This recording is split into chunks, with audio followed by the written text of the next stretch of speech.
तो नमस्कार। स्वागत है सर आपका बहुत बहुत। कैसे हैं आप? धन्यवाद सर। नमस्कार। नमस्ते सर। कैसे हैं आप? मैं सर ठीक हूँ। आपसे जी फर्स्ट सर। मुलाकात हुई थी मेरी मेरिट में, और जी आज सर। दूसरी दोस्तों मुलाकात है। धन्यवाद जी आपका कि सर। आपने दूसरी मुलाकात के लिए मेरे लिए टाइम दिया। सर मैं आभारी हूं आपका। आपने बहुत ही शॉर्ट नोटिस पे हमारे पॉडकास्ट का जो है निमंत्रण स्वीकार किया। बहुत बहुत धन्यवाद आपका। तो हमारे पास मैं आपको क्या बोलूं, डॉक्टर राम अवतार जी या राम अवतार जी? राम अवतार सिंह बोलिएगा।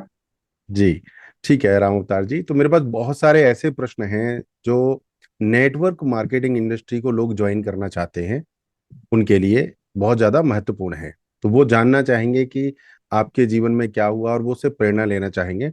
बट सबसे पहले मैं ये जानना चाहूँगा कि आप अपना सबसे पहले मुझे अपना बैकग्राउंड बताएं कि आपकी शुरुआत क्या है, बचपन से लेके क्या बैकग्राउंड रहा है आपका? Thank you. दोस्तों, मेरा जी नाम सर। राम अवतार सिंह है और प्रेजेंट टाइम में मैं गाजियाबाद रहता हूँ। लेकिन मेरा जो जन्म है वो गांव में हुआ। मेरा गांव है जाड़ोल में है और बुलंदशहर डिस्ट्रिक्ट लगता है। वहां पर हम लोग किसान बैकग्राउंड से थे। मैंने अपनी 10th की एजुकेशन कंप्लीट करने के बाद में दोस्तों गांव से मैं गाजियाबाद आया। और जितने भी लोग दोस्तों गांव में से निकलते हैं, जब वो शहर की तरफ मूव करते हैं तो चाहते हैं सक्सेस मिले, पैसा मिले, एक अच्छा खासा पैसा दोस्तों वो कमाएं। तो मैंने भी अपनी लाइफ के अंदर पैसे कमाने के लिए दोस्तों कुछ रास्ते चुने। मैंने इंटर करने के साथ साथ में दोस्तों टीचिंग करनी शुरू करी। मैंने ट्यूशन पढ़ाने मैंने शुरू करे और धीरे धीरे धीरे दोस्तों मैंने फिर स्कूल में पढ़ाना मैंने शुरू किया। 2003 से दोस्तों मैंने पढ़ाना शुरू किया। आज मेरे द्वारा पढ़ाए हुए बच्चे कुछ गवर्नमेंट जॉब में हैं, कुछ प्राइवेट जॉब में हैं, कुछ कुछ हैं। तो दोस्तों अनेक लोग मेरे जो स्टूडेंट हैं वो कामयाब हुए। उसके बाद दोस्तों मैंने 2009 तक मैंने टीचिंग भी की। और टीचिंग दोस्तों मैंने इस कदर की थी, मैंने सुबह 6 बजे से लेकर रात को 10:30 बजे तक दोस्तों व्यस्त था। स्कूल जाने से पहले दोस्तों एक बैच में पढ़ा कर जाता था। और स्कूल से छुट्टी होने के बाद में दोस्तों फिर बैच पढ़ाने शुरू करे। लास्ट मेरा बैच 10:30 बजे दोस्तों फ्री हुआ था। लेकिन दोस्तों पैसे की तंगी थी, हमारे परिवार में पैसे की तंगी थी। और हमारे पिताजी का जो बैकग्राउंड है दोस्तों, राशन की दुकान थी। वो किन्हीं कारणों की वजह से दोस्तों राशन की दुकान बंद हुई। और उसके बावजूद मेरे भाई की बिजली की दुकान थी, वो भी दोस्तों उनका एक्सीडेंट हुआ। और एक्सीडेंट होने के बाद में दोस्तों उनकी दुकान भी बंद हुई। तो बीच का मैं हूँ। तो पैसे कमाने के लिए दोस्तों मेरे ऊपर जब बोझ आया, तो मैंने अपनी जिंदगी में सुबह 6 बजे से लेकर रात को 10:30 बजे तक अपने को व्यस्त मैंने किया। उसके बावजूद भी मैं अपने परिवार के वो जरूरतें पूरी नहीं कर पा रहा था जो परिवार मेरे से उम्मीद रखता था। तो मेरे एक साथ के टीचर थे, मैंने उनसे बोला सर और पैसा कमाया कैसे जाए, मुझे कोई आइडिया बताइएगा। तो उन्होंने बड़े वैसे तरीके से बोला कि सर आप स्कूल चला रहे हैं अच्छी बात है, लेकिन आप एक काम करें। मेरे एक परिचित हैं, वो जोड़ने का काम करते हैं, वो मेंबर बनाने का काम करते हैं। मैंने भी एक कंपनी की थी, देखो मुझे तो पैसा वैसा आया नहीं। आप एक बार उनसे मिल लीजिए, हो सकता है कि आपको पैसा वैसा आ जाए। तो इस इंडस्ट्री के लिए दोस्तों उस व्यक्ति ने मुझे इस तरह से इंट्रोड्यूस मेरे को किया था। और जिस व्यक्ति ने और इंट्रोड्यूस ये दोस्तों कौन से किया सन था, की बात है सर? ये कौन से सन ये की बात है? 2009 की। अरे वाह, 2009, ठीक है। 2009 की दोस्तों ये बात है।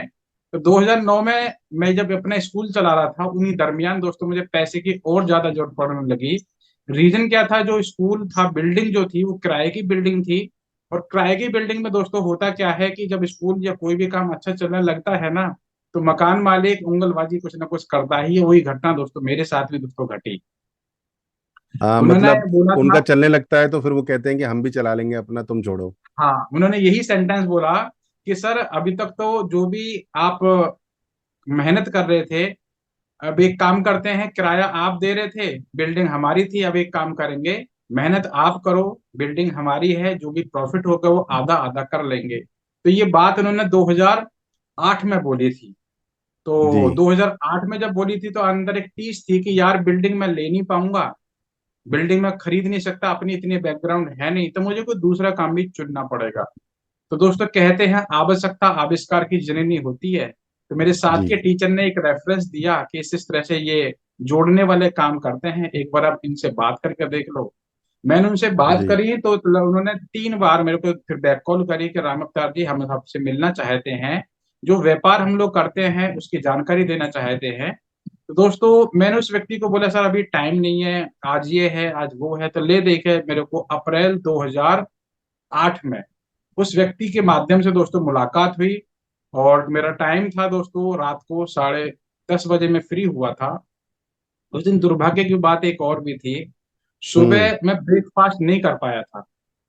उस दिन मैं सुबह का हम्म ब्रेकफास्ट भी नहीं कर पाया था, जल्दी जल्दी स्कूल गया, वहां से लौटा, 2 बज जी चुके थे। मेरा जो लंच का जो टाइम था, पौने 2 से और 2 के बीच में 15 मिनट मुझे लंच का टाइम मिलता था। जी तो कोई पेरेंट्स आ चुके थे, जिसकी वजह से मुझे स्कूल में देरी हुई। तो मेरा लंच का टाइम निकल गया, फिर मेरा बैच का टाइम हो गया, रात को 10:30 बजे तक मेरे कंटिन्यू बैच थे। जी उसके बाद वो व्यक्ति रात को पौने 11 बजे उनकी कॉल आई कि राम अवतार जी, हम बाईपास पर आ चुके हैं, अब बताएं मुलाकात अब हो जाएगी। मैं, सर आप आ जाओ। हम्म जैसे ही घर पे वो आए, खाने की थाली वाइफ ने रखी ही थी, मैं भी, एक काम करो खाना बाद में खाएंगे, पहले इनसे तो मिलना है। और रात को 11 बजे मैंने इस इंडस्ट्री को जानने का मुझे मौका मिला। मैं सौभाग्यशाली दोस्तों मानता हूं कि इस इंडस्ट्री को समझने का जो मुझे मौका मिला ना, मैंने और मेरी वाइफ ने एक साथ सर ये एक बात बताओ इंडस्ट्री मुझे को आप। देखा। सर एक बात बताओ, जब जब वो आपसे मिलने आ रहे थे तो उस समय आपके क्या मन में क्या विचार था, क्या हो सकता है, क्या बताने वाले हैं? उस समय क्या थॉट प्रोसेस था आपका? उस समय सिर्फ ये था, मेरे मन में जो विचार था वो एक था कि यार ये जोड़ने वाले काम बताएंगे।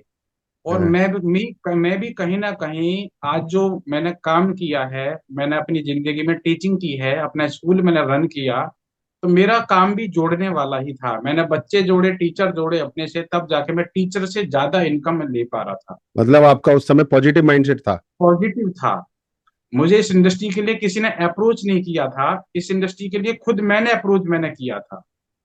मुझे एक ओके। ऐसे मौके की तलाश थी कि जिस मौके पर चलकर इंसान अपनी जिंदगी में ज्यादा पैसे कमा सके। तो वो कौन सी कंपनी तो थी 2009 में जिससे आप जुड़े थे? 2009 में मैंने कंपनी की थी, आरएमपी नाम से कंपनी थी।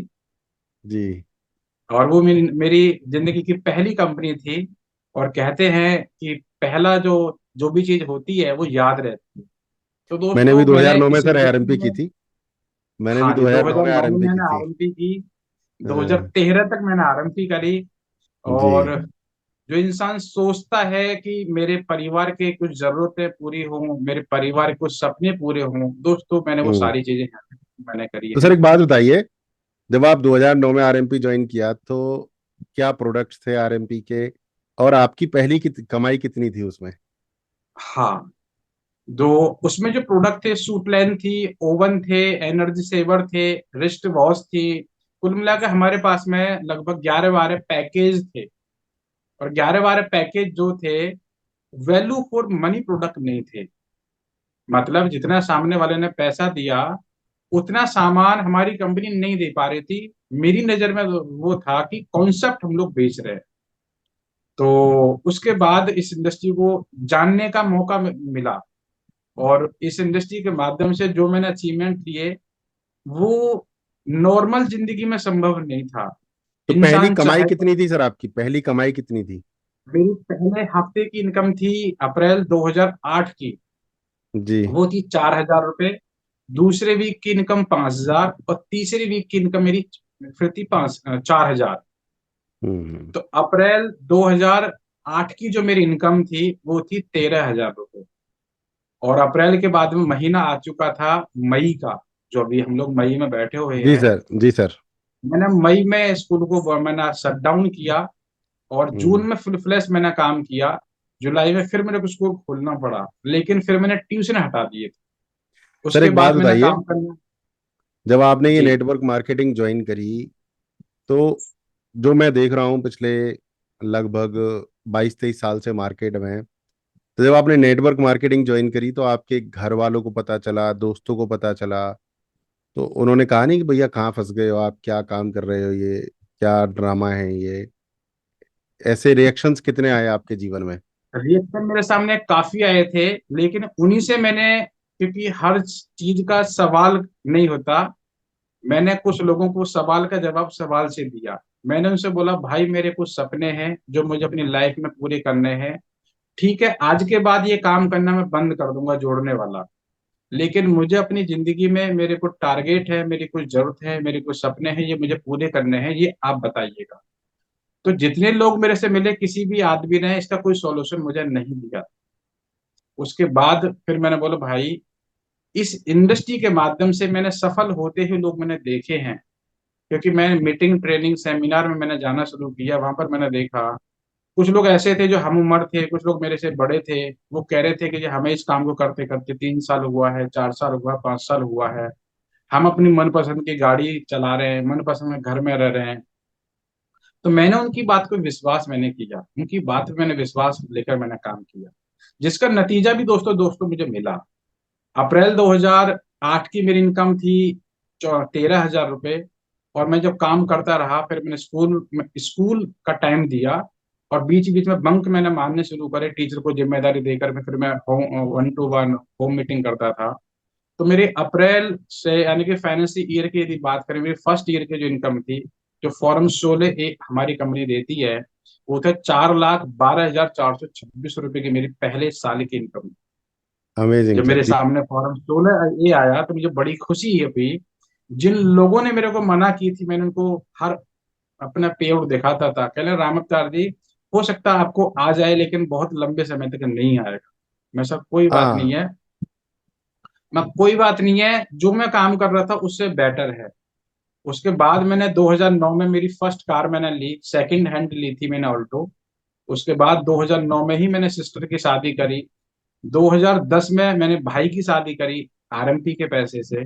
और 2010 में मैंने दूसरी गाड़ी ली, ऑल्टो ही मैंने ली, लेकिन वो आने की नई थी। बहुत ऑल्टो बढ़िया। लेने का रीजन एक और भी था कि मेरे घर की जो पार्किंग है वो छोटी है। छोटी जिस सी। घर में हम लोग रहते हैं वो पार्किंग छोटी है, तो इसलिए मैंने ऑल्टो ली। उसके बाद दोस्तों काम करते रहे तो इंसान सोचता कि विदेश भी घूम कर आए, तो विदेश भी मैं गया। इस इंडस्ट्री में लोग आते हैं पैसे के लिए आते हैं, तो इस इंडस्ट्री के माध्यम से मैंने पैसा कमाया, हजारों से लेकर आरएमपी के माध्यम से मुझे 2 लाख रुपए महीने तक की इनकम पर मैं पहुंचा था। क्या बात कर रहे हैं इंसान सर। की दूसरी इंसान की दूसरी जो जरूरत होती है वो होती है सम्मान मिले। तो मैं जी। 100, 200, 500, 1000, 2-2 हजार, मैं 5-5 हजार लोगों के बीच में मुझे सम्मानित होने का दोस्तों मुझे मौका मिला, मुझे बड़ी खुशी बहुत हुई। बढ़िया। एक बात बताइए सर आप, कि जी इस इंडस्ट्री में जैसे आप बता रहे हो सब कुछ तो बढ़िया चल रहा है, बट आपका क्या संघर्ष रहा? कितने लोगों को आप अप्रोच करते थे? कितने लोग जुड़ जाते थे? ये संघर्ष भी तो रहा होगा कुछ। जी जी जी जी। संघर्ष तो यदि देखा जाए तो हर एक की जिंदगी में संघर्ष है। जो भी जी। आदमी जितने बड़े मुकाम पर है, उतना बड़ा संघर्ष उसने झेला। तो ऐसा नहीं है मेरी जिंदगी में सब कुछ पॉजिटिव पॉजिटिव ही रहा। जब मैंने स्कूल मैंने बंद बाइंड अप किया था 1 साल बाद, तो मेरी जी। शादी जो हुई थी स्कूल देखकर हुई थी। और 2009 में जब मैंने स्कूल बाइंड अप मैंने किया, तो हाँ, उधर से कहने लगे हमने तो शादी जो की थी स्कूल देख के की थी, आप कहाँ लोगों को जोड़ने वाले काम में लग गए, कि अब क्या हाँ, होगा। मैं जो होगा इससे तो बढ़िया होगा। हाँ, लेकिन मेरी फैमिली मेरे को बहुत कोऑपरेट करती है। मेरे हम्म, डिसीजन में आज तक उन्होंने कोई अभी तक इफिजा बट नहीं करी। चाहे मेरे तरफ परिवार वाला हो या मेरे ससुराल पक्ष हो, सब लोग मुझे मानते हैं। तो बहुत ज्यादा तो मेरी फैमिली ने नहीं बोले थे, लेकिन हाँ ये बोले थे कि राम अवतार ऐसा ना हो कहीं आपको पछताना पड़े। मैं कोई बात नहीं है, दोबारा स्कूल फिर खोल लेंगे।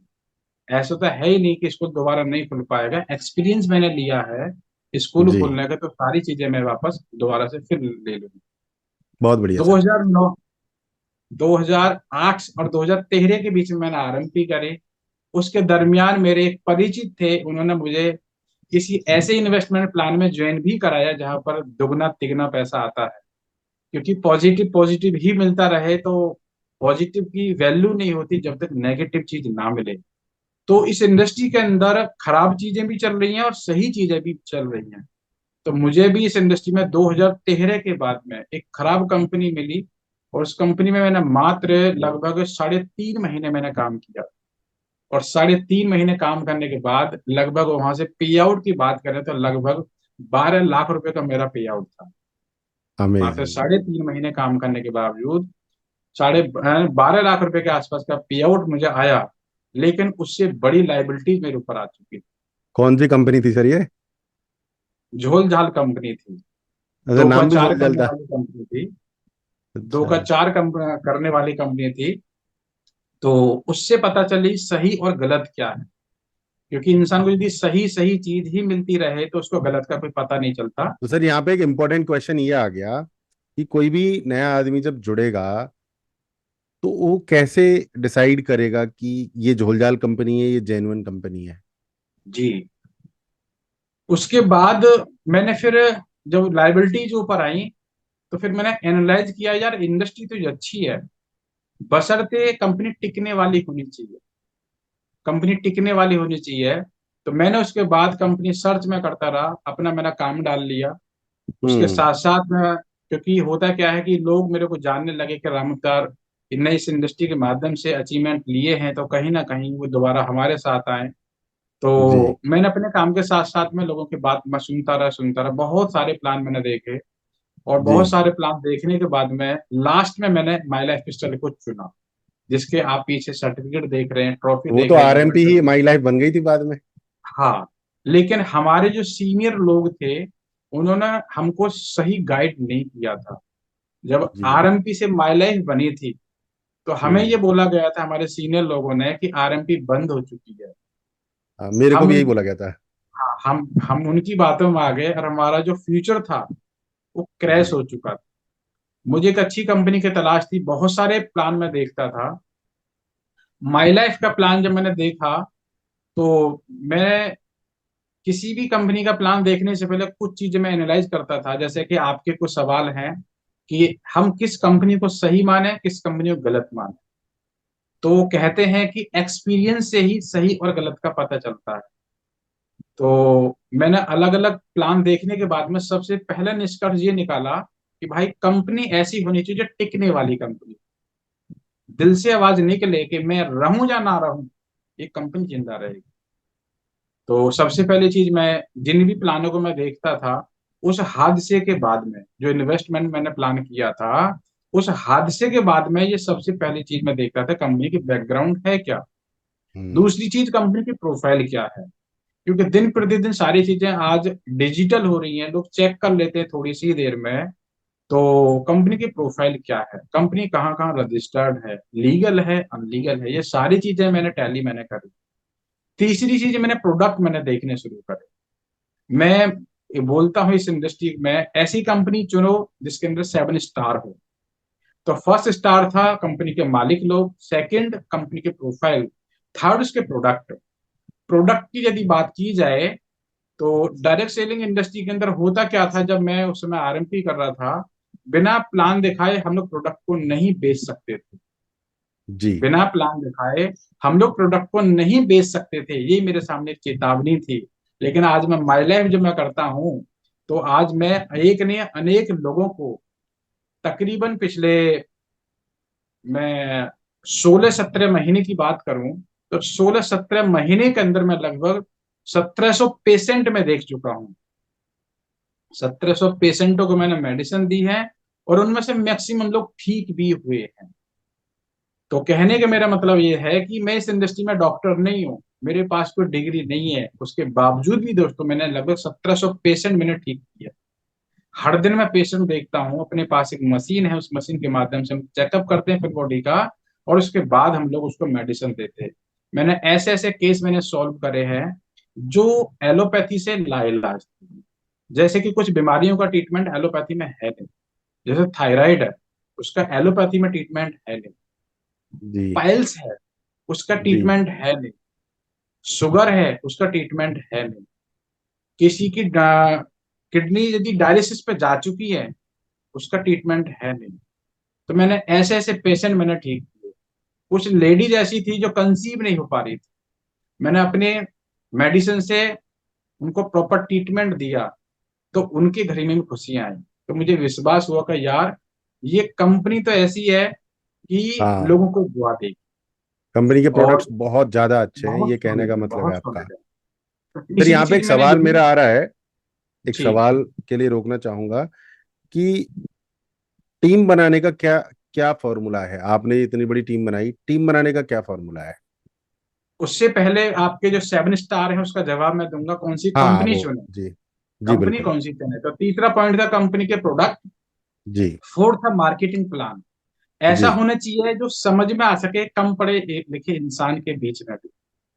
जी तो अपने पास में प्लान बहुत सॉलिड है, यदि कोई अनपढ़ आदमी भी है उसकी समझ में भी ये प्लान बहुत आसानी से आ जाता है। एंड पे आउट की बात करें, पिछले मैंने जब से इस इंडस्ट्री में या जब से इस मैनेजमेंट के साथ मैंने काम करना शुरू किया है, तब से लेकर आज तक कभी पे जी आउट लेट नहीं हुआ। जी लॉकडाउन के टाइम में बड़ी बड़ी कंपनी को पे आउट डिस्टर्ब हुए, लेकिन इस जी मैनेजमेंट का पे आउट तब भी टाइम टू टाइम आया। हर बुधवार में इस कंपनी का पे आउट आता है, चाहे आंधी आई तूफान आया, लेकिन पे आउट लेट कभी नहीं हुआ। चौथी चीज मैंने आपको बताया प्लान, उसके बाद पे आउट, और छठी चीज है कंपनी का एजुकेशन सिस्टम। कंपनी का एजुकेशन सिस्टम भी होना जरूरी है, क्योंकि हम लोग मिलजुल कर 100 200 500 की टीम तो क्रिएट कर सकते हैं, लेकिन इस टीम को 1000 2000 10,000 20,000 में कन्वर्ट करने के लिए सिस्टम चाहिए। सिंपल सा वो है कि यदि 5 किलो वजन उठाएंगे तो अपने दम पर उठा सकते हैं, लेकिन 5 कुंटल वजन को अपने दम पर नहीं उठा सकते, उसके लिए सिस्टम चाहिए। तो इसी तरह से बड़ी कामयाबी लेनी है तो उसके लिए सिस्टम की आवश्यकता है। तो हमारी कंपनी का सिस्टम पूरी इंडिया में चलता है, हार्वेस्ट सक्सेस एकेडमी के नाम से। ये मेरा छठा पॉइंट मैंने चेक किया। एंड सातवां पॉइंट है आपके अपलाइन यदि सॉलिड होंगे, आपके गाइडलाइन यदि सॉलिड हैं होंगे, तो जाहिर सी बात है रास्ता दिखाने वाला भी सॉलिड है, तो नैया पार हो जाएगी। मेरी कामयाबी के पीछे 7 पॉइंट निकल कर आए। कंपनी के मालिक लोगों को मैंने स्टडी किया, पहले भी मैंने स्टडी किया था। दूसरी चीज, कंपनी के प्रोडक्ट प्रोफाइल, और उसके बाद प्लान, पे आउट, कंपनी का एजुकेशन सिस्टम, और अपनी अपलाइन। आज मेरे अपलाइन मिस्टर सुदेश मलिक जी हैं, जिन्होंने इस जी इंडस्ट्री के माध्यम से एक हिस्ट्री क्रिएट की है कि जी पूरी कंपनी के अंदर सीटीसी रैंक पर सबसे ज्यादा थाईलैंड टूर अचीव कराने वाला यदि कोई सीटीसी लीडर है, उसका नाम सुदेश मलिक जी है। मैं बहुत गर्व बढ़िया। करता हूँ ऐसे सीनियर लीडर के साथ में काम करूँ। बहुत बढ़िया, तो मैं भी उनसे मिला हूँ 2 3 बार। सही कंपनी गलत कंपनी चुनने के ये 7 पॉइंट हैं। मेरी सभी लोगों से गुजारिश एक ही रहती है, भाई कंपनी कोई सी भी करना, मैं नहीं कह रहा माई लाइफ स्टाइल ही आप करो, इन कंपनी कोई सी भी करना, लेकिन 7 पॉइंट जरूर चेक जरूर करना। और जी सौभाग्य कह लो या दुर्भाग्य कह लो, माई लाइफ के अलावा ये 7 पॉइंट कहीं मिलते भी नहीं। सर, सौभाग्य है और माई लाइफ में ही ये सारे पॉइंट्स है, तो माई लाइफ ज्वाइन कीजिए गाइस बस। जी। चलिए सर, तो अब मुझे ये बताइए सर, टीम बनाने का फॉर्मूला क्या है? हाँ, टीम बनाने का फार्मूला जो मैंने अपने सीनियर लोगों से मैंने सुना है, उनको मैंने देखा है। टीम बनाने का फार्मूला सिंपल एक ही है, लोगों से मिलो, लोगों से मिलो, अधिक लोगों से मिलो, अधिक अच्छा। लोगों से मिलो। जितने ज्यादा लोगों से मिलेंगे उतनी बड़ी टीम आपकी बनती चली जाएगी। जी जी जी। मैंने इसी पद्धति को करना शुरू किया। मैं लोगों से मिला, लोगों से मिला, और अब टीम बनती चली जा रही सर एक बात बताइए कि बहुत सारी चीजें तो हो जाती हैं, बहुत सारी चीजें समझ में भी आ जाती हैं, पर घरवाली नहीं समझती। घरवाली को कैसे समझाया जाए? है। जी। कुछ चीजें ऐसी होती हैं जिसको आप और हम नहीं समझा सकते, उसको माहौल समझा देता है। जी। हमारी जो कामयाबी है एक्शन पर डिपेंड नहीं करती, हमारी जो कामयाबी है एक्शन पर डिपेंड नहीं करती, हमारी कामयाबी डिपेंड करती है माइंड सेट पर। और माइंड सेट जो सेट होगा प्रोग्राम में होगा। तो मेरी पत्नी भी के ऐसी तरह से वो सेट नहीं हुई। शुरू शुरू में जब मैंने प्लान माई लाइफ का देखा था, क्योंकि फर्स्ट टाइम जब इस इंडस्ट्री को मैंने देखा था तब शुरुआत मैंने देखी थी, और जब मैंने माई लाइफ को देखा और उसके बाद दिखाया, तो उन्होंने बोला, आपने पहले भी तो किया था ना, कि पहले तो मैंने आपकी बात मान ली थी, अब नहीं मानेंगे। तो मुझे उनको कन्विंस करने में 1 साल लगा, मुझे कन्विंस करने में 1 साल लगा। क्योंकि होता क्या है, जिस इंसान को जो चीज चाहिए वो चीज दो। मेरे परिवार को चाहिए थी जरूरतें पूरी करने के लिए पैसा। मैंने वाइफ से बोला, मैं आपको जो जो आपकी जरूरत है वो मैं पूरी करूंगा, और ऐसे पैसे से करूंगा जो लाइबिलिटीज फ्री होगा। तो मैं आपको जो करना है आप घर देखो, मैं फील्ड देखता हूँ, मेरे को काम यही इस इंडस्ट्री के माध्यम से ही काम करना है, और इस इंडस्ट्री को आप ही मुझे बताओ। मैंने उन्हीं से सवाल मैंने किया, आज के बाद मैं करना बंद, लेकिन अपने परिवार के कुछ सपने हैं ना, उस सपने पूरे करने के लिए मुझे एक साधन बताओ, एक रास्ता बताओ, एक जॉब बताओ। आप बोलोगे इतने घंटे काम करना है, 2 घंटे फालतू करूंगा, लेकिन मेरे जो जरूरतें, मेरे सपने पूरे होने चाहिए। तो वाइफ के पास कोई जवाब नहीं। फिर बोला ठीक है, जो आप करना चाहते हो वो करो, लेकिन मेरा तो कोई इसमें इंटरेस्ट है नहीं। अब कोई बात नहीं, आपका इंटरेस्ट जिसमें है वो करो। आपका इंटरेस्ट है हमारे घर को खाना खिलाना, परिवार का देखभाल करना, मम्मी पापा की सेवा करना, आप वो करो जो मैं करना। 1 साल के अंदर मैं इस व्यापार के अंदर जोनल टीम कोऑर्डिनेटर बना था, जो कंपनी का चौथा रैंक है। मैंने उनसे बोला चलो एक काम करते हैं, आज मेरा सेलिब्रेशन है, आओ उसमें चलो। तो पूरी फैमिली को लेकर मैं दिल्ली गया। वहां पर उन्होंने देखा कि जिस काम के लिए मैं मना करती हूँ, आज उसी काम को कर कर इन्होंने 1 साल गुजार दिया। 1 साल अच्छे से हम लोग जिंदगी हमने जी है। और उसके बाद यदि देखा जाए तो यहाँ सम्मान, मान सम्मान भी मिला है। तो कहने लगे, चलो ठीक है, मैं आपके साथ दे। फिर हम लोग एक प्रोग्राम में गए थे। दूसरा प्रोग्राम था हमारा 8 जनवरी 2021 की बात है। 8 जनवरी 2021 की बात है, लॉकडाउन के बाद हम लोग जयपुर गए, होटल क्राउन प्लाजा में। वहां पर हमारी ट्रेनिंग थी। 2 दिन का हमारा सेशन था वहां पर, स्वदेश जी। और हम लोग यहाँ से तकरीबन दिल्ली एनसीआर से 50 लोग गए। वहां पर हम लोग 2 दिन रहे। 2 दिन रहने के बाद में मैं, अब बोलो ये काम है कैसे। जो वहां पर हमें सम्मान मिला, लगभग 500-600 लोगों के बीच में हमें जेटीसी रैंक पर सम्मानित होने का मौका मिला। तो कहना ये मेरी बुद्धि में पहले क्यों नहीं आई। यदि पहले मैं साथ देते, हो सकता हमारा बिजनेस बढ़ चुका होता। मैं कोई बात नहीं है, हम मिलकर काम करते हैं। तो मेरी वाइफ अभी तक इस बिजनेस में सिर्फ और सिर्फ मेरा साथ इसलिए देती है कि अभी तक उन्होंने बिजनेस प्लान नहीं देखा है, लेकिन जहां मैं जाता हूँ वो मेरे साथ रहती है। उसके बाद हम लोगों का टूर निकला हुआ था मनाली का। मनाली हम दोनों आईडी पर क्वालिफाई किया, उसके बाद मनाली घूम कर आए। 15 लोग मेरी टीम से थे मनाली में। उसके बाद सुदेश जी ने जो जो टूर निकाले, उस टूर में मेरी टीम से सबसे ज्यादा, उनकी टीम है जिस रैंक से मैं बिलोंग करता हूँ, उस रैंक पर सबसे ज्यादा अचीवर मेरे निकलते चले गए। उसका सिंपल से एक ही कारण था, मैं लोगों से मिला, अधिक लोगों से मिला, अधिक लोगों से मिला। और सुदेश जी ने जो बोला मैंने वो, तो मुझे वो मिला जो मुझे चाहिए। मुझे चाहिए थी सक्सेस। और धीरे मतलब धीरे अपलाइन मिलते ने जो मिलते, बोला वो किया आपने, और जो आपको चाहिए था वो मिल गया। और आज उसी का यदि देखा जाए तो आज, पहले वीक की मेरी इनकम माई लाइफ स्टाइल से थी 5,071 रुपये। और अभी 24 जनवरी 2025 की जो मेरी इनकम थी, यहाँ पे एक सीलिंग लिमिट होती है 2,10,000, मैंने वो भी मैंने अचीव करी। और अमेजिंग टूर सर, निकला अमेजिंग। हुआ था थाईलैंड का। मेरी टीम से 15 लोगों ने क्वालिफाई किया थाईलैंड टूर को। जी। अभी तक आपकी पर वीक की मैक्सिमम इनकम कितनी रही है, पर वीक की? पर वीक की मैक्सिमम इनकम, यहाँ पे जो हाईएस्ट इनकम है, जो 2,10,000 है, वो भी मैंने यहाँ से अचीव की। नहीं सर, सारी आईडीज मिला पहले के मैक्सिमम कितनी रही है नहीं, आपकी? मेरी एक आईडी के मैं इनकम मैं बताता हूँ। आईडी तो मेरी है अलग अलग है। जिस वीक मेरी मेरी इनकम थी 2,10,000, उस हफ्ते मेरी वाइफ की इनकम थी 2,13,000। जी। और वाइफ को उनकी इनकम अकाउंट में आई, उनको तब पता चली कि मेरी इनकम भी 2,13,000 बनी। तो मैक्सिमम एक हफ्ते की इनकम कितनी रही है अब तक, सारी आईडी मिला के?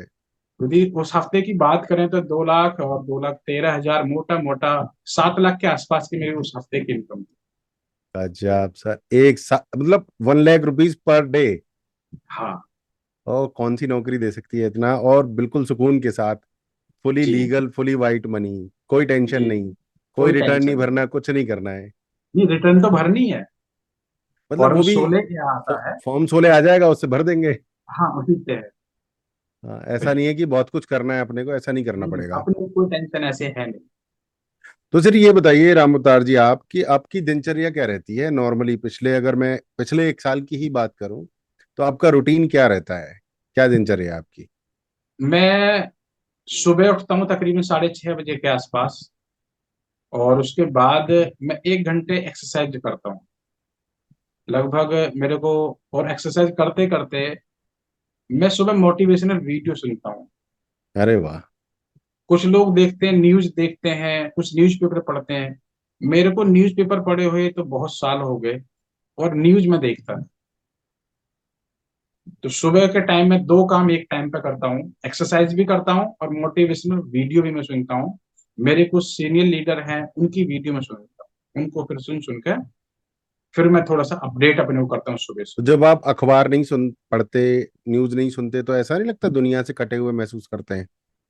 जो जो हाई न्यूज होती है, कोई ना कोई बता ही देता, कोई ना कोई बता ही देता। जी। तो ये है। मूवीज देखने जाते हैं सर आप? मूवीज मैंने अपनी जिंदगी में जो देखी है अभी तक, 4 या 5 मूवी मैंने कुल देखी। हाँ, अभी हमने शुरुआत शुरुआत की है इस महीने से। हमने जाना शुरू कर दिया हर हफ्ते एक मूवी देखने हैं। जी जी। तो ये है। तो सर मुझे ये बताइए, अगला सवाल ये है कि जो आजकल का जो यूथ है उसके लिए डायरेक्ट सेलिंग जो है कैसा ऑप्शन है? क्या उसको करना चाहिए, क्यों करना चाहिए, क्या ऑप्शन है मेरे ये? हिसाब से तो बेस्ट है। और मेरे हिसाब से नहीं, आज यदि देखा जाए तो आज मोदी जी भी एक चीज कह रहे हैं। मोदी जी कह रहे हैं कि इंडिपेंडेंट बनो, स्वावलंबी बनो, आत्मनिर्भर बनो। प्रिंट मीडिया भी बोल रही है कि बेरोजगारी की समस्या का हल यदि है तो डायरेक्ट सेलिंग है। इन सब चीजों को परे कर दें, मोदी जी की बात को भी इग्नोर करें, प्रिंट मीडिया को इग्नोर करें, मीडिया को इग्नोर करें, कॉमन सेंस अपना लगा कर देखिएगा। आज जितने बच्चे कॉलेज पास आउट होकर निकल रहे हैं, एक से बढ़ के एक डिग्री लेकर निकल रहे हैं, इतनी नौकरी है क्या? नहीं निकल रहे सर, मतलब 4-5 लाख या पता नहीं 12 लाख लोग तैयारी करते हैं यूपीएससी की, वैकेंसी होती है 1 लाख पता नहीं 50,000 ऐसी। तो यदि देखा जाए तो बेरोजगारी दिन प्रतिदिन घट नहीं रही, बढ़ रही है। इसका समाधान किसी संस्था के पास में नहीं है। इसका समाधान है तो सिर्फ एक ही इंडस्ट्री, उस इंडस्ट्री का नाम है डायरेक्ट सेल। मैं किसी भी अच्छी से अच्छी पोस्ट पर क्यों नहीं होता, उसके बावजूद भी मैं अपने सगे भाई को, सगे अच्छे सबसे दोस्त को रोजगार नहीं दे पाता। लेकिन इस इंडस्ट्री के माध्यम से मैं उन लोगों को रोजगार देने में कामयाब हो जाता हूँ जिन जो मेरे से अपरिचित। तो जितने भी यूथ है, उनको प्रश्न चिन्ह एक है, उन्होंने एजुकेशन ली किस लिए, पढ़ाई लिखाई की किस लिए? पैसे के लिए, रोजगार के लिए। और रोजगार मार्केट में आज है। इसका समाधान है तो सिर्फ और सिर्फ एक ही इंडस्ट्री, उस इंडस्ट्री का नाम है डायरेक्ट सेलिंग। या तो बहुत। आज लोग राजी राजी आएंगे, वरना कल गैर राजी आएंगे। जैसे हाँ, या पुराने तो टाइम राजी में राजी यदि आएंगे या गैर राजी आएंगे। हाँ, पुराने टाइम में यदि बात करें तो पुराने टाइम में जो जॉब मिलती थी ऐसी मिल जाती थी, और फोर्स की जॉब थी, जॉब तो हट्टा कट्टा जो जितने भी लोग थे उनको ऐसी मिल जाती थी, आज नहीं मिल पा रही। अभी मेरा जो लाइसेंस बना है, डीएल जो मैंने बनवाया, डीएल कल मैंने उसका टेस्टिंग मैंने दी। मेरा डीएल बना था 2004 में, 18 साल का हुआ था मैं उस समय। तो तभी मैंने मेरे पिताजी ने बनवा दिया था। उस समय किसी भी टेस्ट की जरूरत नहीं थी, हाँ। उस समय कोई टेस्ट नहीं कराया था। लेकिन कल मैंने जो है दोबारा फिर बनवाया, मेरा रिन्यू हुआ। बुलंदशहर का रहने वाला हूँ, तो बुलंदशहर का कोई मेरे पास डॉक्यूमेंट्स था नहीं, तो बुलंदशहर से तो बना नहीं, फिर मैंने गाजियाबाद से पहले लर्निंग अप्लाई किया। अब मैं कल पक्के के लिए गया, तो पक्के के लिए वहां पर टेस्टिंग के लिए बोला कि आपको गाड़ी चला के दिखानी है। मैं भाई, मैं 2009 से गाड़ी चला रहा हूँ, क्योंकि मुझे गाड़ी चलाने नहीं आती। मन में प्रश्न आया, मैं कोई बता टेस्ट करेंगे। उन्होंने बोला या तो आप टेस्ट कर लो या आपको 2500 रुपये देने पड़ेंगे। मैं 2500 किस बात के कि बिना टेस्ट के आपको डीएल मिल जाएगा। मैं कोई बात नहीं, ये आज करके देखते हैं। तो मैंने जो है उसकी टेस्टिंग मैंने दी। तो उन्होंने बैक करवा के गाड़ी मेरे से लगवाई। 5 टेस्ट होने थे, 5 में 3 फेल हो गए। 2 मेरे से पहले फेल हो गए, उसके बाद तीसरा नंबर मेरा था, चौथे नंबर वाला फेल हो गया, 5वें वाला पास हो गया।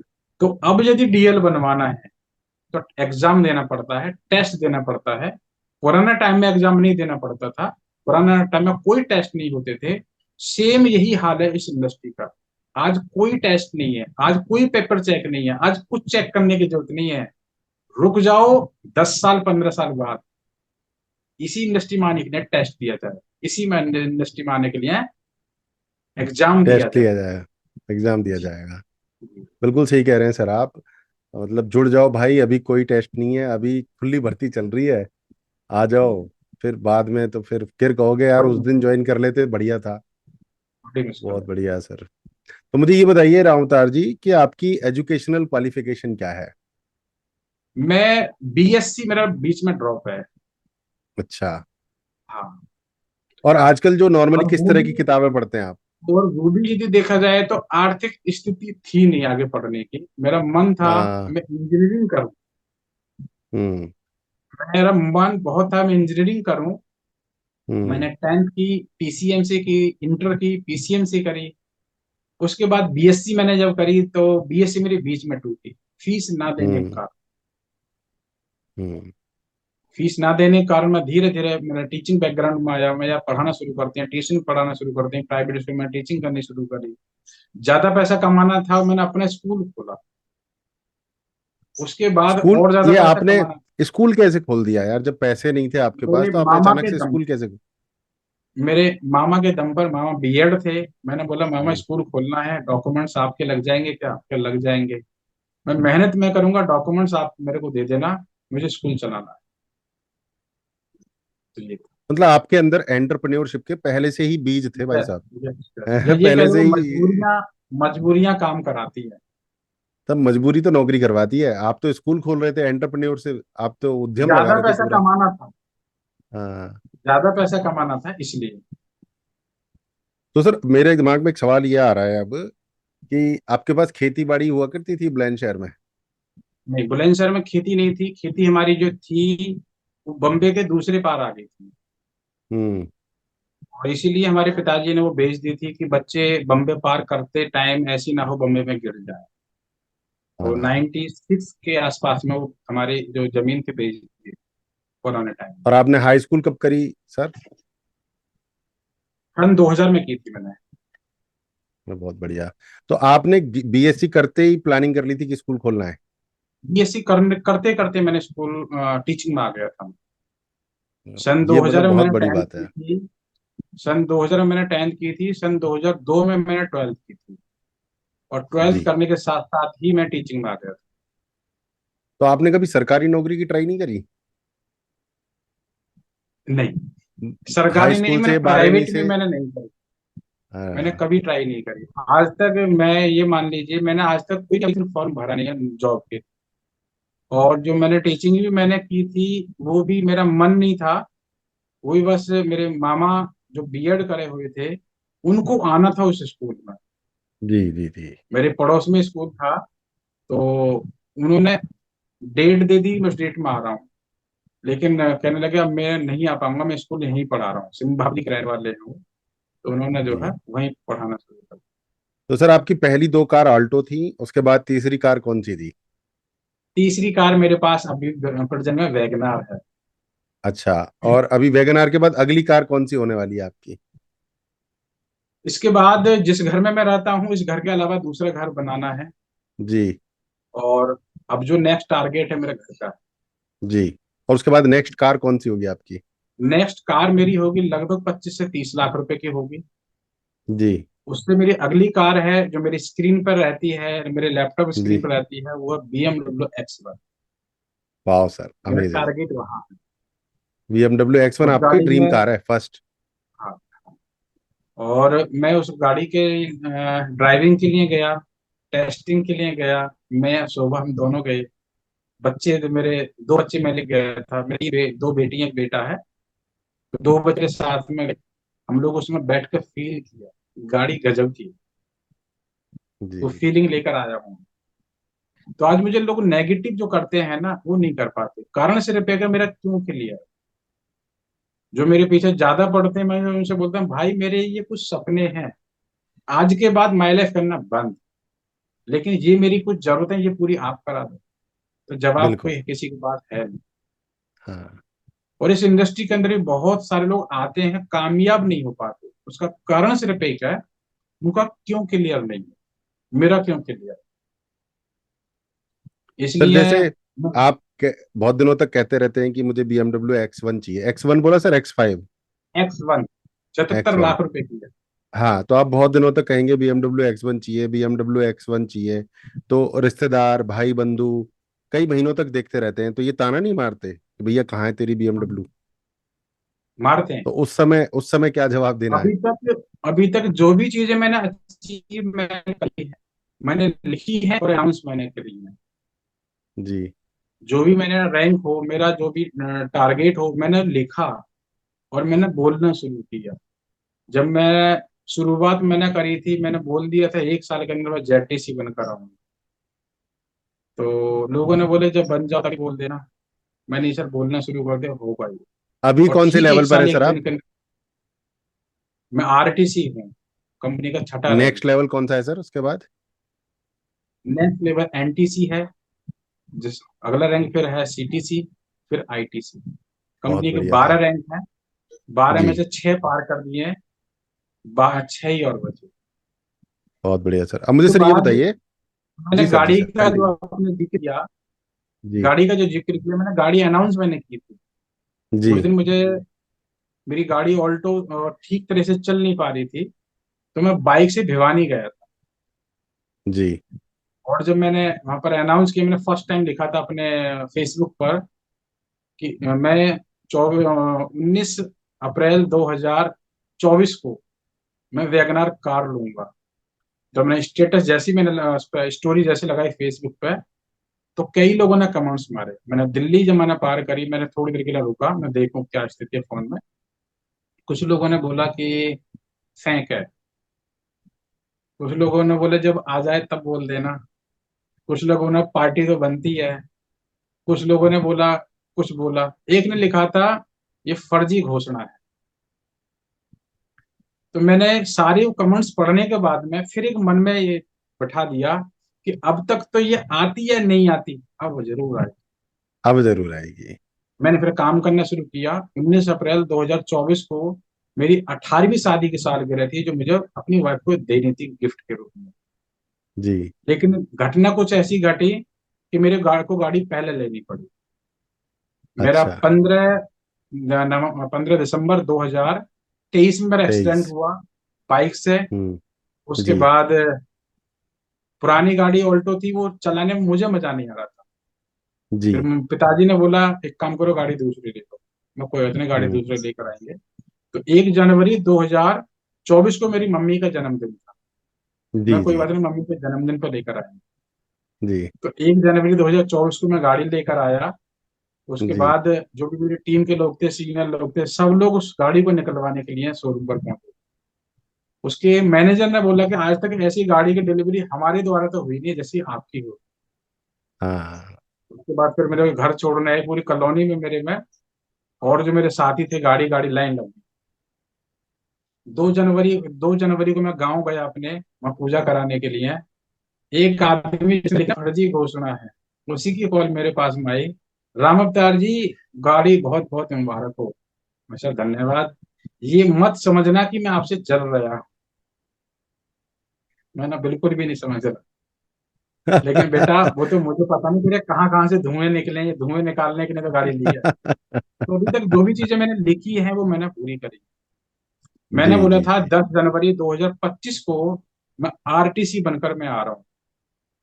जी। मेरा रैंक आरटीसी 10 जनवरी 2025 को मैंने 8 जून को मैंने अनाउंस किया था। 8 जून दो जी। हजार चौबीस में अनाउंस मैंने किया था। जी। आने वाले 10 जनवरी 2025 को मैं आरटीसी बनकर आ रहा हूँ। लेकिन 10 जनवरी को मैं नहीं बना, मैं बना 24 जनवरी को, मतलब 14 दिन हाँ, बाद। इतना तो लेकिन चलता है। 14 दिन, हाँ 14 दिन के बाद में मैंने कुछ चमत्कार मैंने किए। जी, चौदह क्या दिन किया सर? वेट हुआ, सीलिंग लगाकर मैं आरटीसी बना। वाह। 15 लोग उस समय, 9 लोगों ने थाईलैंड टूर अचीव किया उस समय पर। जी। यानी 14 दिन के अंदर मैंने जो मेरी डेट जो डेट हुई, तो 14 दिन के अंदर सीलिंग लगाई और प्लस 9 लोग मेरी टीम से थाईलैंड टूर अचीव किया। तो आपने सीलिंग वर्ड कई बार जो है जिक्र किया है, हमारे दर्शकों को बताइए सीलिंग क्या होती है? सीलिंग होती है हमारी कंपनी का हाईएस्ट इनकम। और जो भी आदमी इस इंडस्ट्री में आता है, वो सबसे पहले सोचता है कि इसकी सीलिंग लिमिट क्या है, इसकी हाईएस्ट इनकम क्या है, मुझे वो टच करनी है, मुझे वो लेनी है। जो भी माई लाइफ में लोग शुरुआत करते हैं, उनका ड्रीम लेवल होता है कि मुझे सीलिंग अचीवर बनना, सीलिंग अचीवर बनना है। तो सीलिंग का मतलब है 2,10,000 उस हफ्ते की इनकम, कंपनी के हफ्ते की? साइड पर उसका नाम आता है। एक महीने की तो 8,40,000 होगी सर। हाँ नहीं, 8,40,000 यदि लगातार 17.5 लाख बिजनेस वॉल्यूम जो सेल की मैचिंग होगी तो फिर कंटिन्यू आएगी। जी। जी। तो कुछ लोगों की तो कंटिन्यू आती होगी सर। बहुत लोगों कंटिन्यू है, जी। जिनका बहुत बड़ा बढ़िया ग्रुप सर। है, कंटिन्यू है। तो सर आज हमारा जो जमाना है वो बहुत ज्यादा डिजिटल हो चुका है। तो आज जी, आप क्या रिकमेंड करते हो कि इस बिजनेस को ऑफलाइन ही लोगों से मिल मिलकर करना चाहिए कि इसको डिजिटल भी किया जा सकता है? बड़े आराम से। मैं लॉकडाउन से पहले इस काम को ऑफलाइन ही करता था। जी। लॉकडाउन के टाइम में मैं इस काम को ऑफलाइन ही करता था। जी। लॉकडाउन के टाइम में ऑनलाइन आ गया था, जी। लेकिन जो ऑनलाइन शिफ्ट नहीं हुआ उनका काम नीचे डाउनफॉल चला गया। जी। तो उसके आपने ऑनलाइन बाद कैसे किया, क्या क्या क्या किया आपने ऑनलाइन? मैंने ऑनलाइन में आया, फेसबुक पर आया। फेसबुक पे अपनी छोटी छोटी वीडियो बनाकर डालने शुरू करी, अपनी इंट्रोडक्शन देना शुरू किया, अपने प्रोडक्ट की जानकारी फेसबुक पर डालनी शुरू करी। उसके बाद मेरे टीम में एक लड़का था, उसने बोला भैया आप है ना उस पर आ जाओ, यूट्यूब पर आ जाओ। तो 5 अगस्त 2020 22? में, हाँ 20 में, जिस दिन राम मंदिर की स्थापना हुई थी, जी। उस दिन उन्होंने मेरा यूट्यूब चैनल बनाया जी। कि यदि वीडियो बनाकर आप वैसे किसी के पास भेजेंगे तो आज फोनों में इतनी जगह नहीं है कि आपकी वीडियो वो देखें, कि लिंक में जी। कन्वर्ट कर दूं। हम्म। तो यूट्यूब में चैनल उन्होंने भैया ने क्रिएट कर दिया था। फिर यूट्यूब पे धीरे धीरे धीरे वीडियो मैंने डालने शुरू कर। उसके बाद फिर ऑनलाइन मीटिंग, गूगल मीट के माध्यम से मीटिंग में करने लगा। और जब लॉकडाउन खुला, फिर मैं ऑफलाइन ऑनलाइन दोनों तरीके से आजमा। आज जो मैं अपने बिजनेस का प्रचार प्रसार करता हूँ, ऑफलाइन जी। भी करता हूँ और ऑनलाइन भी करता हूँ। और आज जी। मेरे जो प्रचार है ऑनलाइन ज्यादा है। मुझे जो अच्छा। लोग ज्यादा सुनते हैं वो ऑनलाइन ज्यादा सुनते हैं। धंधा भी आता है सर ऑनलाइन से? धंधा भी आता है, मेरी कई टीम है जो ऑनलाइन ही जुड़ी है। जी। जो ऑफलाइन सर, हम लोग कितने लोगों से मिल पाएंगे, 2 4 6 10 20। लेकिन वीडियो बनाकर यदि हम लोगों ने डालनी शुरू करी तो फिर उसको अनगिनत लोग देखते हैं। जी। मेरी टीम आसाम में है, मेरी टीम उड़ीसा है, जहां मैं आज तक नहीं गया। वो सिर्फ लॉकडाउन और उसकी सोशल मीडिया की ही देन है। और यदि मैं अपनी टीम को भी जिंदा रख पा रहा हूँ आज भी, तो सोशल मीडिया की ही देन तो आप ऐसी है। कौन हर सी एक्टिविटीज करते हो आज जो कि आप ऑनलाइन जोड़े रखते हो लोगों को अपने साथ? वो कौन सी एक्टिविटीज करते हो आप? एक तो ऑनलाइन हम लोग ऑनलाइन 2 मीटिंग करते हैं। एक जी। ट्यूसडे में मीटिंग करते हैं और एक सैटरडे मीटिंग करते हैं। जी। ये ऑनलाइन हम लोग करते हैं। सैटरडे हम लोग करते हैं अपने बिजनेस की जानकारी देते हैं। जैसे आज जी। सैटरडे है, तो आज सैटरडे हमारी मीटिंग होगी 8 से 9, 1 घंटे का टाइम जी। लेते हैं हम लोग। और दूसरी हम लोग मीटिंग करते हैं ट्यूसडे में, वो हमारी ट्रेनिंग मीटिंग, हम सिखाते हैं लोगों को। और जोड़े रखने के लिए हम कोई ना कोई उनको व्हाट्सएप पे मैसेज वगैरह भेजते हैं कि भाई ये वीडियो है। मैं हर दूसरे तीसरे दिन अपने यूट्यूब चैनल पर कोई ना कोई वीडियो में डालता हूँ। जी। बहुत बढ़िया। तो कितने सब्सक्राइबर्स हो गए सर आपके यूट्यूब पर? है मेरे तकरीबन 800 प्लस हैं। बहुत बढ़िया। और ये जो 800 हैं ये बहुत ज्यादा क्रीम है, एकदम हाँ इंपॉर्टेंट लोग हैं। जी जी, लेकिन जो मेरा वॉच टाइम है वो ज्यादा है, तकरीबन हाँ। 2.25 लाख वॉच टाइम मेरा। Amazing sir. तो आपका तो मोनिटाइज भी हो गया होगा चैनल? मोनेटाइज तब हो गए जब 1,000 सब्सक्राइबर हो चुके होंगे। ओके, अब तो वो जल्दी हो जाएंगे, अब तो कोई हाँ दिक्कत ही नहीं है। जी और जी ये जो वीडियो डलने वाली है पॉडकास्ट की, इससे 200 सब्सक्राइबर तो आराम से बढ़ने वाले हैं। जी जी जी। जी। तो सर मुझे ये बताइए आपकी फेवरेट बुक कौन सी है कि कभी भी कोई भी दिक्कत आएगी तो आप वो वाली बुक जरूर पढ़ेंगे? मेरी तरफ से कुछ फेवरेट बुक हैं, जैसे कि एक बुक है सवाल ही जवाब है, वो मैंने पढ़ी, उसमें मुझे बहुत सारी मदद मिली। उसमें सारे जी। सवालों के जवाब वो आते हैं जो हमें फील्ड में सुनने को मिलते हैं। जी। शिव खेड़ा जी की एक बुक मैंने पढ़ी थी, वो थी जीत आपकी। जी। ये मैंने बुक पढ़नी शुरू करी। उसके बाद एक बुक है दीपक बजाज जी की है, कि सोशल मीडिया जी। में अपने बिजनेस को कैसे प्रचार करें। जी। और उनकी एक बुक है कि मिलियनर कैसे बने। मिलेनियर ये कैसे कुछ बने। बुक है, ये मैंने पढ़ी, उनको इम्प्लीमेंट मैंने किया। जी। और इन लोगों की, दीपक बजाज जी की, हर्षवर्धन जी की और सोनू शर्मा जी की वीडियो मैं लगभग रोज देखता हूँ। जी बिल्कुल, बहुत बढ़िया। यदि मैं ट्रैवलिंग करता हूँ तो मेरी गाड़ी में म्यूजिक नहीं चलता, गाना बहुत कम चलते हैं। हर्षवर्धन लेकिन जैन यदि, चलते हैं। हाँ, बहुत पुरानी बढ़िया कहावत सर। है, जिसके जैसा बनना चाहते हो उसके संपर्क में रहो। तो संपर्क में आ जाओ। जी। अभी भी एक वीडियो, अभी हमारी ट्रेनिंग थी सुबह कंपनी की तरफ से ऑनलाइन, जी। उसमें जी। भी ये चीज बताई गई, जिसके जैसा बनना चाहते हैं उसके संपर्क में आ जाओ। उसके संपर्क में आ यदि जाओ। कोई इंसान चोर बनना चाहता है तो चोरों के संपर्क में आ जाओ, चोरी अपने आप सीख जाए। सीख जाएगा। यदि अमीर इंसान बनना है तो अमीरी के संपर्क में आ जाओ, अमीर बन जाए। तो सर अब एक मुझे बताइए कि सबसे इम्पोर्टेंट हैबिट कौन सी है हमारे दिन की शुरुआत करने के लिए, एक आदत जो सुबह सुबह आदमी के अंदर होनी चाहिए मिलीनियर बनने के लिए। पॉजिटिव वीडियो सुनना, जो मेरी नजर में है, पॉजिटिव वीडियो सुनना। बहुत बढ़िया सर। पॉजिटिव में भी कोई खास। पॉजिटिव में जो भी आपको ठीक लगे, जिस भी इंसान के ठीक लगे। हम्म। तो अब मेंटोर कौन रहा आपका पूरी यात्रा में, एक मेंटोर जो उसका बहुत बड़ा योगदान है आपके जीवन में, उनका क्या नाम है। हम मिस्टर सुरेश मलिक दिए हैं। बहुत बढ़िया, जिनको जोश मशीन के नाम से भी जानते हैं। जी जी जी। और आपकी ड्रीम कार आपने हमें बताई, एक बार तो दोबारा बताएं आपका ड्रीम कार क्या है।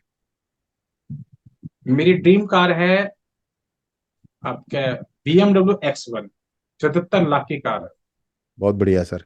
और एक कोई पछतावा बताएं, आपके जीवन में कोई पछतावा है, एक पछतावा कि अगर ये भी काम कर दूं तो मजा ही आ जाए।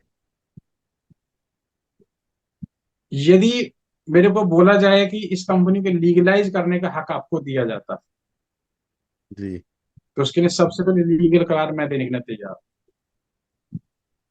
एक बार दोबारा बताइए सर, ये समझ में नहीं आया पॉइंट।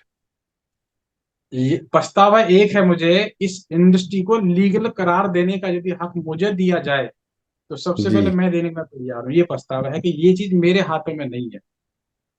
ओके, तो अभी ये इंडस्ट्री लीगल नहीं है क्या। लीगल है लेकिन अनलीगल भी कुछ कंपनी चल रही है। ओके, मतलब बहुत कोई टाइट प्रोसेस नहीं है कि कौन सी कंपनी रजिस्ट्रेशन कर सकती है कौन सी नहीं। जी जी जी। ऐसा। जी। तो सर मैं ये चाहूंगा कि आपका जो 20 से 30 वर्ष के जो लोग हैं, जो कुछ जीवन में कुछ बड़ा करना चाहते हैं, बड़े कंफ्यूज हैं, उनके लिए आपका क्या संदेश है। उनके लिए सर सारी बात घूम फिर कर वही आती है कि उनके माइंड सेट को चेंज कराने की जरूरत है। और तो माइंड उनको अपना सेट जो माइंडसेट कैसे चेंज चेंज होगा, करना है। जी। माइंड सेट जो चेंज होगा माहौल से चेंज होगा। जी। मेरी इस इंडस्ट्री में कामयाबी का राज सिर्फ एक है कि इस बिजनेस से, ये इस इंडस्ट्री से, या अपलाइन के द्वारा जो भी मीटिंग ट्रेनिंग सेमिनार हुई, मैंने वो नहीं छोड़ी, जी मैंने वो अटेंड कर। बिल्कुल तो सही कह रहे हैं जितने भी सर, लोग इस माहौल। इंडस्ट्री में आउट हुए हैं, जितने भी जी। लोग इस इंडस्ट्री से आउट हुए हैं, हम्म। उन्होंने मीटिंग ट्रेनिंग सेमिनार में आना बंद कर दिया। उनको जी। माहौल मिलना बंद हो गया, उनको जो ब्रेन था ना, जो हम्म। माइंड सेट जो चेंज होना था वो होना बंद हो जी। गया। तो आप एक बात बताओ सर, रईस बनने में किस्मत का भी रोल होता है या फिर कि व्यक्ति का ही रोल होता है। मैं सर किस्मत को बहुत ज्यादा नहीं मानता, मैं कर्म को मानता हूँ। जी। किस्मत पे मेरा बहुत ज्यादा वो भरोसा नहीं है, लेकिन जी। मुझे इतनी पता है कि यदि कर्म करेंगे तो फल तो जरूर मिलेंगे। बहुत बढ़िया सर। तो सर मैं चाहूंगा कि आपकी तरफ से कोई आखिरी मैसेज हमारे दर्शकों को दिया जाए, जिससे कि वो फुल एंड फाइनल डिसीजन बनाएं और नेटवर्क मार्केटिंग करना स्टार्ट करें। मैं तो कहूंगा खासकर MI लाइफ स्टार्ट करें। जी जी। मेरा लास्ट मैसेज ये रहेगा कि इंसान का क्यों क्या है, इंसान में जो क्यों है वो है क्या। यदि मान लीजिए किसी आदमी को 10-20 हजार रुपए कमाने हैं तो बहुत सारे ऑप्शन हैं। कुछ भी ना मिले तो फल की ठेली क्यों ना लगा लो। 50 हजार महीने कमाने हैं तो कुछ रास्ते छोड़ने पड़ेंगे। लाख रुपए महीने कमाने हैं तो कुछ रास्ते और छोड़ने पड़ेंगे। जो एवरेज जॉब है वहां लाख रुपए नहीं पहुंचा सकती, जो ठेली लगा के है वहां लाख रुपए महीने नहीं पहुंच सकते। और यदि 2-4 लाख रुपए महीने कमाने हैं तो ए ग्रेड की जॉब चाहिए, या फिर रोजगार होगा, बिजनेस होगा। और यदि 10 लाख रुपए 20 लाख रुपए महीने ही कमाने हैं तो सारे रास्ते बंद करने पड़ेंगे, एक रास्ता बिजनेस। इसको इस तरह से मानता हूं मैं। यदि 2 किलोमीटर की दूरी तय करनी है तो बहुत सारे साधन हैं। 20 किलोमीटर की दूरी तय करनी है तो कुछ साधन छोड़ने पड़ेंगे, जैसे पैदल 20 किलोमीटर नहीं चल सकते, साइकिल से नहीं चल सकते, बाइक से, कार से, बस से, ट्रेन से चल सकते हैं। और 200 किलोमीटर की दूरी तय करनी है तो बाइक में अवॉइड करनी पड़ेगी, पैदल नहीं जा सकते, साइकिल से नहीं जा सकते, फिर कार है, बस है या फ्लाइट है। 200 किलोमीटर शायद फ्लाइट भी जा सकती है। लेकिन 2000 किलोमीटर जाना है तो कुछ रास्ते फिर छोड़ने पड़ेंगे। बाइक से नहीं जा सकते, गाड़ी से भी नहीं जा सकते, बस से भी नहीं जा सकते, या तो ट्रेन है या फ्लाइट है। और जाना ही 7 समुद्र पार है, तो जी। एकमात्र साधन है फ्लाइट है। वो है एरोप्लेन, मतलब उड़ना। यदि जिंदगी में अमीर और कामयाब इंसान बनना है तो एकमात्र साधन है, उस मात्र साधन है ना डायरेक्ट सेलिंग। क्योंकि अमीर और कामयाब इंसान नौकरी से नहीं बन सकते, छोटे मोटे रोजगार से नहीं बन सकते, बिजनेस से भी नहीं बन सकते, क्योंकि बड़ा व्यापार करने के लिए बड़ा पैसा चाहिए और मध्यम वर्ग के पास वो है नहीं। तो जी मध्यम वर्ग को मौका सिर्फ ये इंडस्ट्री दे रही है अमीर और कामयाब इंसान बनने का, कि भाई डायरेक्ट सेलिंग कर लो।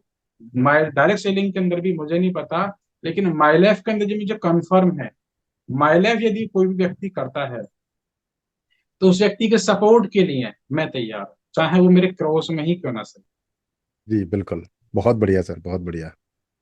टैगलाइन रहती है, अपनी मीटिंग में हमेशा बोलता हूँ और सोशल मीडिया पे मैं बोलता हूँ, एमआई में कोई भी व्यक्ति जुड़े, उसकी जी कामयाबी के लिए मैं राम अवतार सिंह तन मन और धन से मैं साथ हूँ।